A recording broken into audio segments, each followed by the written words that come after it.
नमस्कार दोस्तों, जय श्री राम, जय वागेश्वर धाम। सरकार दोस्तों, बिंदी महिलाओं के सुहाग की निशानी मानी जाती है और कहा जाता है कि जो महिलाएं अपने माथे पर बिंदी लगाती हैं वे न केवल शारीरिक रूप से स्वस्थ रहती हैं बल्कि ऐसा करने से उनके पति दीर्घायु होते हैं और तरक्की भी करते हैं। लेकिन क्या आप लोग जानते हैं कि इसी बिंदी से आप अपने जीवन में खुशियों का दरवाजा भी खोल सकती हैं और जो चाहे वह पा सकती है। हमारे बागेश्वर धाम सरकार पंडित धीरेन्द्र कृष्ण शास्त्री जी का कहना है कि अगर आप गरीबी से परेशान हैं या फिर आपके पास पैसा नहीं टिकता, तिजोरी हमेशा खाली रहती है, आपके घर परिवार में ऐसे बच्चे हैं जिनके विवाह में बार बार अड़चनें आ जाती हैं या फिर जिनके विवाह होते होते रह जाते हैं और आपके पति का स्वास्थ्य ठीक नहीं रहता या फिर आपके घर परिवार में कोई परेशानी हमेशा बनी रहती है, तो ऐसे में यदि आप बिंदी के कुछ विशेष उपाय कर लेते हैं तो स्वयं माता लक्ष्मी और माता आदिशक्ति आपके और आपके परिवार पर अपनी कृपा हमेशा बनाए रखती हैं। तो अगर आप भी जानना चाहती हैं कि आखिर गुरु जी ने ज्यादा से ज्यादा बिंदी एक विशेष जगह रखने के लिए क्यों कहा, तो वीडियो को अंत तक जरूर देखिएगा। चलिए वीडियो में आगे बढ़ते हैं दोस्तों।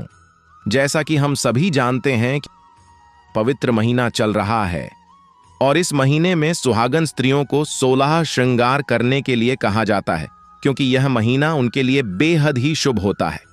अगर बात की जाए हिंदू धर्म की तो हमारे बागेश्वर धाम सरकार वाले गुरु जी का कहना है कि 16 श्रृंगार का हिंदू सभ्यता में एक अलग ही महत्व होता है। 16 श्रृंगार करना एक प्राचीन परंपरा होती है और पुराणों के अनुसार 16 श्रृंगार घर में सुख और समृद्धि लाने के लिए भी किया जाता है। 16 श्रृंगार का जिक्र ऋग्वेद में भी किया गया है। कहा जाता है कि 16 श्रृंगार सिर्फ खूबसूरती ही नहीं बल्कि भाग्य को भी बढ़ाता है। सिर्फ आध्यात्मिक नज़रिए से नहीं बल्कि स्वास्थ्य के लिए भी 16 श्रृंगार का महत्व का जिक्र विज्ञान में भी किया जाता है।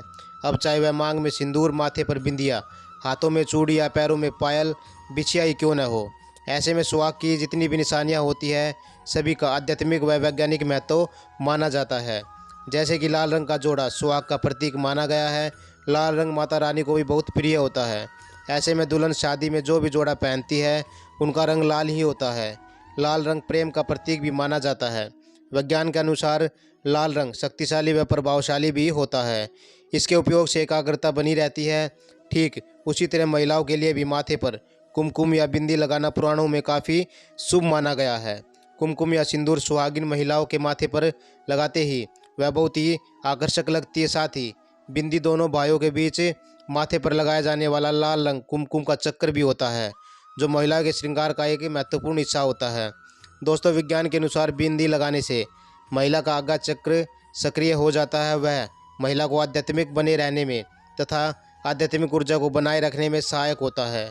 दोस्तों, अब अगर बात की जाए मेहंदी की तो मेहंदी को सुहाग का प्रतीक माना जाता है क्योंकि इसके बिना सुहागन स्त्री का श्रृंगार अधूरा ही रहता है। और साथ ही मान्यता यह भी है कि जिस लड़की के हाथों में मेहंदी जितनी ज़्यादा गाढ़ी रचती है उसका पति उसे उतना ही ज़्यादा प्यार करता है। मेहंदी महिलाओं के तनाव को दूर करने में सहायता करती है। साथ में सिंदूर को सुहाग का प्रतीक भी माना जाता है। ऐसा कहा जाता है कि सिंदूर लगाने से पति की आयु लंबी होती है। सिंदूर महिलाओं के रक्तचाप को भी नियंत्रण में रखता है और माँ दुर्गा को मोगरे का गजरा बहुत ही प्रिय माना जाता है। और साथ ही अगर घर की लड़की या महिला इन फूलों को सिर में लगाए तो घर में खुशहाली आती है। वही माथे के बीचों बीच पहने जाने वाला मांग का टीका सिर के बीचों बीच इसलिए लगाया जाता है क्योंकि इसे शादी के बाद महिलाओं को सूझबूझ और नियंत्रण लेने की क्षमता बढ़ती है। महिलाएं अपनी आंखों की सुंदरता बढ़ाने के लिए काजल लगाती है। इसके अलावा काजल बुरी नज़र से भी आपको बचाए रखता है। इसी के साथ चांदी का कमरबंद न केवल महिलाओं के सुहाग की निशानी होता है बल्कि इसे कमर में पहनने से महिलाओं को माहवारी तथा गर्भ अवस्था में होने वाले सभी तरह के दर्द से राहत मिलती है। इसके अलावा चूड़ियाँ सुहाग का प्रतीक मानी जाती है। ऐसा माना जाता है कि सुहागिन स्त्रियों की कलाइयाँ चूड़ियों से भरी होनी चाहिए। वैज्ञानिक मान्यताओं के अनुसार चूड़ियों की खनखन हट से महिलाओं की हड्डियाँ मजबूत होती है। स्त्रियों के बाजूबंद पहनने से परिवार के धन की रक्षा होती है। कानों के झुमके चेहरों की सुंदरता को बढ़ाने का काम करते हैं और झुमकी पहनने से माहवारी के दिनों में होने वाले दर्द से भी राहत मिलती है। दोस्तों, पायल जहां पैरों की सुंदरता को बढ़ाती है वहीं वास्तुशास्त्र के अनुसार पायल के स्वर में नकारात्मक ऊर्जा भी दूर हो जाती है। दोस्तों, बागेश्वर धाम सरकार यानी पंडित धीरेन्द्र कृष्ण शास्त्री जी कहते हैं कि हिंदू धर्म में विवाहित महिला पैरों के अंगूठे और छोटी उंगली को छोड़कर बीच की 3 उंगलियों में चांदी का बिछुआ पहनती है। शादी में फेरों के वक्त यह रस्म इस बात का प्रतीक होती है कि दुल्हन शादी के बाद आने वाली सभी समस्याओं का हिम्मत के साथ मुकाबला करेगी। विवाहित स्त्री का सबसे खास और पवित्र गहना होता है मंगलसूत्र। मंगलसूत्र को माना जाता है वह मंगलसूत्र विवाहित महिलाओं की रक्षा कवच और सुहाग और सौभाग्य की निशानी होती है। दोस्तों, यह तो थे 16 श्रृंगार का महत्व जो बागेश्वर धाम सरकार यानी पंडित धीरेन्द्र कृष्ण शास्त्री ने अपने भक्तों को बताए। इसके अलावा गुरुजी ने अपने भक्तों को बिंदी के कुछ खास उपाय भी बताए हैं। जैसे कि गुरुजी का कहना है कि जो भी महिलाएं सुहाग की लंबी उम्र के लिए और अपने सुहाग की लगातार तरक्की के लिए प्रार्थना करती है तो उन्हें माता पार्वती की पूजा आराधना जरूर करनी चाहिए, क्योंकि पुराणों के अनुसार माता पार्वती ने ही संसार की समस्त स्त्रियों को सुहाग दिया था। ऐसे में अगर सोमवार वाले दिन या फिर सावन के मंगलवार वाले दिन आप पार्वती माता को 5, 7, 11 या 21 की संख्या में बिंदी अर्पित करती है, आपके लाल सुहाग का सम्मान अर्पित करती है, तो माता पार्वती न केवल आपके सुहाग की रक्षा करती है बल्कि आपके सुहाग की उन्नति के दरवाजे भी खोल देती है। आपके पति आपके जीवन में तरक्की करते रहते हैं। और इसके अलावा यह भी कहा जाता है कि अगर आपके परिवार में कोई ऐसा बच्चा है जिसका विवाह नहीं हो रहा है या फिर कोई ऐसी कन्या है जिसका विवाह होते होते रह जाता है, तो ऐसे में अगर आप कन्या से माता पार्वती की पूजा कराते हैं, माता पार्वती को 5 बिंदी अर्पित करती है, तो लगातार 5 सोमवार या फिर 5 मंगलवार इस उपाय को करते हैं तो कन्या के विवाह में योग बनने लगते हैं। इसी के साथ नवरात्रि के दौरान या किसी भी महीने की पूर्णिमा के दौरान अगर आप 9 कुंवारी कन्या को एक साथ लाल चुनरी, मीठा प्रसाद, एक बिंदी और कुछ दक्षिणा देती है तो ऐसा करने से आपके घर में, परिवार में माता की कृपा बनी रहती है।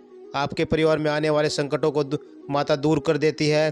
दोस्तों, बागेश्वर धाम सरकार यानी पंडित धीरेन्द्र कृष्ण शास्त्री जी का कहना है कि महिलाओं की इस्तेमाल की जाने वाली बिंदी न केवल उनकी सुहाग की निशानी होती है बल्कि वह महिलाओं की किस्मत बदलने की भी ताकत रखती है। महिलाएं जब अपने माथे पर बिंदी लगाती है तो उनका आज्ञा चक्र सक्रिय हो जाता है। ऐसे में महिलाओं को न केवल शारीरिक रूप से मजबूती मिलती है बल्कि मानसिक रूप से भी वह स्वस्थ रहती है और सकारात्मक ऊर्जा का भंडार बनी रहती है। ऐसे घर में सभी देवी देवता निवास करते हैं और सभी सदस्यों की उन्नति के रास्ते खुल जाते हैं। तो अगर आप अपने घर में तरक्की करना चाहती है तो महिलाओं को गुरुजी ने बिंदी का उपाय जरूर करने के लिए बताया है। आपको बता दें कि 16 श्रृंगार अगर ठीक ढंग से किए जाए तो माता लक्ष्मी का आगमन आपके घर में हमेशा बना रहता है। सुहागिन स्त्रियों को खुद भी 16 श्रृंगार करने चाहिए। खासकर अपनी बिंदी और सिंदूर का विशेष ध्यान रखना चाहिए। तो दोस्तों, नवरात्रों में अगर आप भी इन उपायों को कर लेते हैं, साथ ही 16 श्रृंगार का उपाय अगर आप कर लेते हैं तो आपके घर परिवार में सभी परेशानियां खत्म हो जाती, साथ ही माता रानी का आशीर्वाद भी आपके घर पर बना रहता है। दोस्तों, आज की वीडियो में बस इतना ही। वीडियो आपको कैसी लगी कमेंट बॉक्स में ज़रूर बताइएगा। साथ ही वीडियो को लाइक और शेयर करना ना भूलें और चैनल को सब्सक्राइब जरूर कर दें ताकि बागेश्वर धाम सरकार से जुड़ी और भी बहुत सारी वीडियो और जानकारी आपको देखने और सुनने को मिलती रहे।